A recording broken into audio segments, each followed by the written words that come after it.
আজকে যেহেতু এনসিসি নিয়েই দিনব্যাপী আলোচনা হয়েছে, কনক্লুশনে পৌঁছানো যায় নাই। আজকে রাষ্ট্রপতি নির্বাচনের প্রক্রিয়া নিয়ে আলোচনা হয়েছে, সেখানে সব রাজনৈতিক দল আমরা সহ একমত হয়েছে যে বিদ্যমান যে প্রক্রিয়া রাষ্ট্রপতি নির্বাচনের সেটার আমরা পরিবর্তন চাই। এখন পরিবর্তনের প্রক্রিয়া নিয়ে বিভিন্ন রাজনৈতিক দলের বিভিন্ন ধরনের মতভেদ তৈরি হয়েছে। সেখানে আমাদের দলের পক্ষ থেকে আমরা বলেছি যে বিদ্যমান সিস্টেমের কারণেই তো আমরা একটা পরিবর্তন চেয়েছি। কাজে বর্তমান সিস্টেম হচ্ছে সংসদ রাষ্ট্রপতিকে নির্বাচন করবে, কিন্তু আমরা বলেছি যে সংসদ যদি দ্বিকক্ষ বিশিষ্ট হয় তাহলে উচ্চকক্ষ নিম্নকক্ষ এই দুই কক্ষ সহ এখন আবার বিশেষ করে সংস্কার কমিশনের প্রস্তাবনায় যে একটা জেলা পরিষদ সমন্বয় কিংবা সিটি কর্পোরেশনের সমন্বয়ের যে কথা বলা হয়েছে, জেলা পরিষদে ইউনিয়ন পরিষদের চেয়ারম্যান থেকে সকল জনপ্রতিনিধিরা সেই সমন্বয় পরিষদে থাকবে এবং সিটি কর্পোরেশনে আপনার সিটি কর্পোরেশন কাউন্সিলর সহ তারা সেই সমন্বয় পরিষদে থাকবে। সেখানে একটি করে ভোট থাকবে, কিন্তু ভোটের ক্ষেত্রে বলা হচ্ছে যে সবাই মিলে ভোট দেবে, অর্থাৎ রাষ্ট্রপতি প্রার্থী পদে যিনি সর্বোচ্চ ভোট পাবেন ওই ভোটটা কাউন্ট হবে। কিন্তু আমরা এটার পরিবর্তে আমরা বলেছি যে না, ভোটারকে স্পেসিফাই করা, জেলা পরিষদের চেয়ারম্যান ভোটার হতে পারে এবং সিটি কর্পোরেশন যেহেতু 12টা আছে আমাদের, সিটি কর্পোরেশনের মেয়ররা হতে পারে।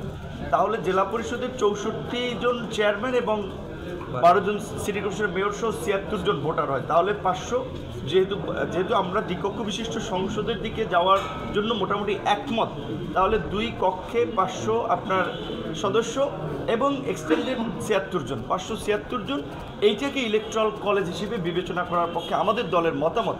কিন্তু এখানে কিছু কিছু দলের মতামত হচ্ছে পুরো 70,000 জনপ্রতিনিধি ইউনিয়ন পরিষদের চেয়ারম্যান থেকে শুরু করে সবাই সংসদ, এবং অনেক দলের মতামত শুধুমাত্র পার্লামেন্টের দুই কক্ষ, কিন্তু ভোট হবে গোপন ব্যালটে। এখানে কিন্তু সবাই একমত। আরেকটি কথা যেটি দীর্ঘদিন ধরে আমাদের এখানে আলোচনা হচ্ছে, 70 নম্বর অনুচ্ছেদের কথা কিংবা রাষ্ট্রপতি প্রধানমন্ত্রীর ক্ষমতার ভারসাম্যের কথা। 70 নম্বর অনুচ্ছেদের পরিবর্তনে দুটো বিষয় কিন্তু সার্বজনীন একমত তৈরি হয়েছে আমরা, যে অর্থ বিল এবং আস্থা ভোট ব্যতীত অন্য ক্ষেত্রে সংসদ সদস্যরা স্বাধীন। কাজে সেক্ষেত্রে এখানে সংসদ সদস্যরা রাষ্ট্রপতি নির্বাচনে ভোট দেওয়ার ক্ষেত্রে একটু স্বাধীন হচ্ছে। দ্বিতীয়ত, যদি জাতীয় সাংবিধানিক পরিষদ বা ন্যাশনাল কনস্টিটিউশনাল কাউন্সিল এনসিসি, যেটার বিষয়ে এখন পর্যন্ত একমত হওয়া যায় নাই, সেটাও যদি হয়, সাংবিধানিক প্রতিষ্ঠানের নিয়োগ সহ গুরুত্বপূর্ণ সিদ্ধান্তে এনসিসির ভূমিকা, তাহলেও কিন্তু রাষ্ট্রপতির এবং প্রধানমন্ত্রীর ক্ষমতার ভারসাম্য হচ্ছে। সুতরাং আমরা শুধু বিতর্কের জন্য তর্ক করা এই জায়গায় না থেকে আমাদের দলের পজিশন থেকে আমরা বরাবরই বলছি, জাতীয় বৃহত্তর স্বার্থে আমরা আমাদের পজিশন যেটা আছে, যদি ঐক্যমত্য কমিশন কিংবা অন্যদের মধ্যে এটা কোনো বিষয় একমত হয়, সেখানে আমাদের পজিশন আমরা পরিবর্তন করতে এগ্রি। আমরা সকল দলকে আমরা এই আহ্বান জানাবো। এবং বিশেষ করে এখানে এটি ঠিক যে দু একটি দলের আলোচনা কিংবা প্রস্তাবকে অনেক ক্ষেত্রে প্রাধান্য দেওয়া হচ্ছে, এই জায়গাটা থেকে আমরা বরাবর মতো পরিষ্কার বলতে চাই যে গণ অভ্যুত্থান দু একটি দলের নেতৃত্বে হয়নি। সুতরাং কোনোভাবেই দু একটি দল কিংবা বিশেষ কোনো ব্যক্তি মহলের সিদ্ধান্তকে প্রস্তাবকে প্রাধান্য দেওয়া যাবে না।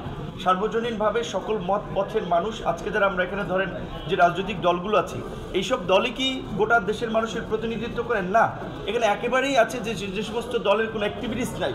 আবার এমনও দল আজকে আমরা দেখতে পেলাম যারা ধরেন আপনার এই আওয়ামী লীগের দোসর ছিল, তারাও কিন্তু এখানকার আলোচনায় বিভিন্ন দলের প্রধানদের মারফতে তদবির করে এখানে এসেছে। এই বিষয়টি আমরা আজকে প্রশ্ন তুলেছি এবং এই বিষয়ে পরবর্তী মিটিংয়ে এই বিষয়ে আমরা একটা সমাধান চাবো, যে যারা যেই ফ্যাসিবাদের বিরুদ্ধে লড়াই করেছি, তাদের ক্ষমতার বেনিফিশিয়ারি ছিল, তাদের 14 দলে ছিল, তারা যদি এই আলোচনায় থাকে, এখানে আসে, এইটা এই জুলাইয়ের প্রতি অবমাননা, শহীদদের সাথে বেইমানি, এইটার বিষয়ে আমরা কম্প্রোমাইজ করবো না। নেক্সট